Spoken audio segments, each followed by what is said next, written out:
Assalamualaikum subscriber Mbak Abu, kita perjalanan ke Hong Kong. Assalamualaikum. Waalaikumsalam.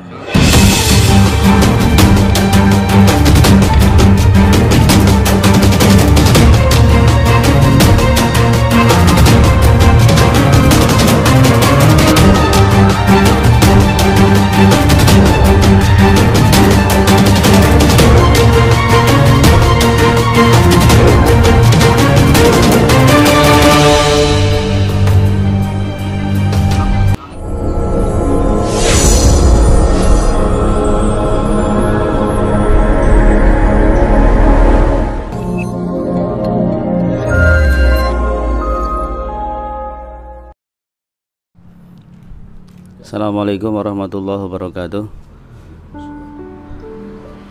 Alhamdulillahirabbil alamin. Wassalatu wassalamu ala asyrofil anbiya'i wal mursalin wa ala alihi washabihi ajmain, amma ba'd.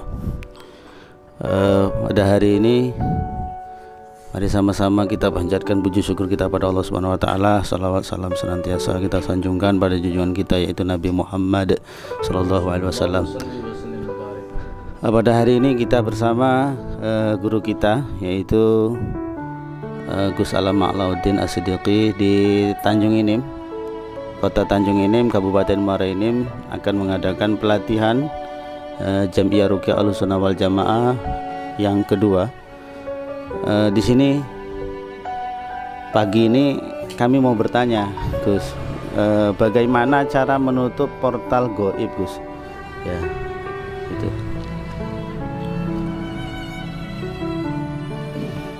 Bismillahirrahmanirrahim. Assalamualaikum warahmatullahi wabarakatuh. Telah disebutkan dalam buku panduan Jam'iyah Ruqyah Aswaja bagi praktisi yang mereka inten membaca, insya Allah sudah paham. Jadi di situ disebutkan ketika prosesi menangani gangguan gaib itu ada istilah diagnosa, keluhan, ruqyah, detok, tahsin. Nah, tahsin di situ adalah sebenarnya adalah supaya gangguan itu tidak masuk. Secara otomatis yang namanya tahsin adalah perbentengan supaya gangguan itu tidak masuk, supaya portalnya nutup. Jadi perbentengan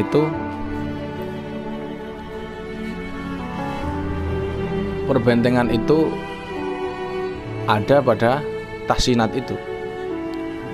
Dan penutupan portal gaib tentu di tahsinat itu ada dua, yaitu secara atau dengan doa, dengan metode, dan juga dengan sisi si markinya, si klien kita.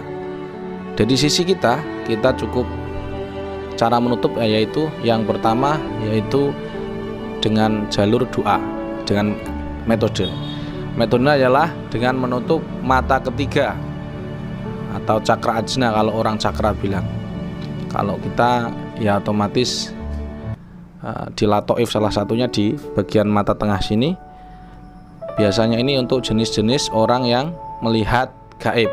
Jadi bukan menutup portal ketika dia kena santet, tetapi cenderung ke dia suka ketempelan. Maka di YouTube saya sudah saya jelaskan, silahkan di browsing saja. Alam Ma'lauddin cara menutup portal gaib pada anak, begitu, anak indigo.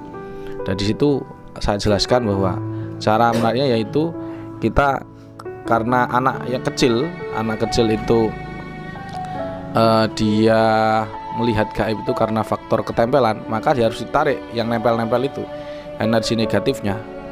Walaupun nanti anak kecil tidak bisa kesurupan ya, karena anak-anak usia 7 hingga 9 tahun bisa ngelihat jin karena ketempelan itu. Tuwarik aja, tuwarik, setelah itu ditutup di titik sini Yasin ayat 9 atau Al-Isra ayat 45-46. Wa idza qara'tal Qur'ana ja'alna bainaka bainal ladzina la yu'minuna bil akhirati hijaban mastura, hijaban mastura, hijaban mastura.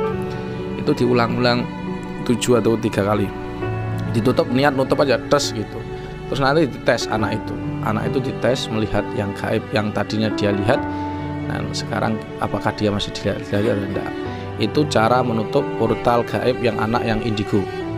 Yang kedua adalah dengan cara sifat, karena jin itu masuk ke tubuh manusia atau barang gaib itu masuk ke tubuh manusia bukan karena bentuk fisik manusia, tapi karena sifat-sifat manusia. Hal ini didasarkan ada firman Allah Subhanahu wa taala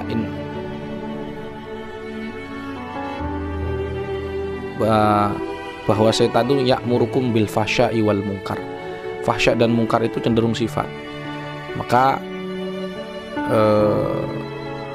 jin atau setan itu bisa masuk ke tubuh manusia atau barang-barang gaib termasuk ain itu masuk karena faktor sifat.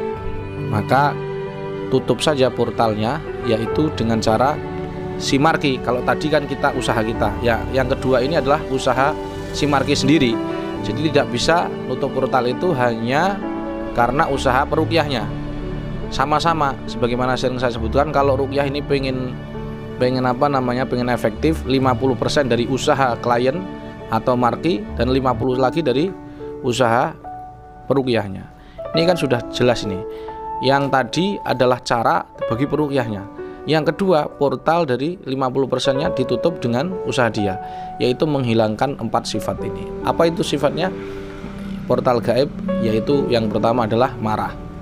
Yang kedua, sedih. Kamu cari apa yang membuat dia marah, apa yang membuat dia sedih, dan yang ketiga takut. Apa yang dia membuat takut, dan yang ketiga ghaflah. Dia ini mungkin sholatnya bolong. Jadi kamu menutup portal gaib orang yang sholatnya bolong, itu sangatlah sulit. Makanya kamu tidak bisa tentukan. Kita ini tidak bisa menyembuhkan. Makanya bisanya hanya dakwah.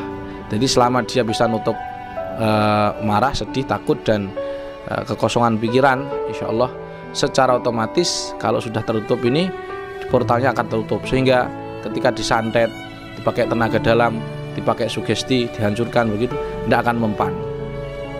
Saya mau uji coba, silahkan santet saya dalam jarak 3 meter lah. Karena nggak ada portalnya, dia nggak bisa. Misalkan paku dihantam di saya, nggak bisa. Terutama orang yang punya tenaga dalam, karena dia sudah ada portalnya. Jadi dengan mudahnya paku masuk dan sebagainya.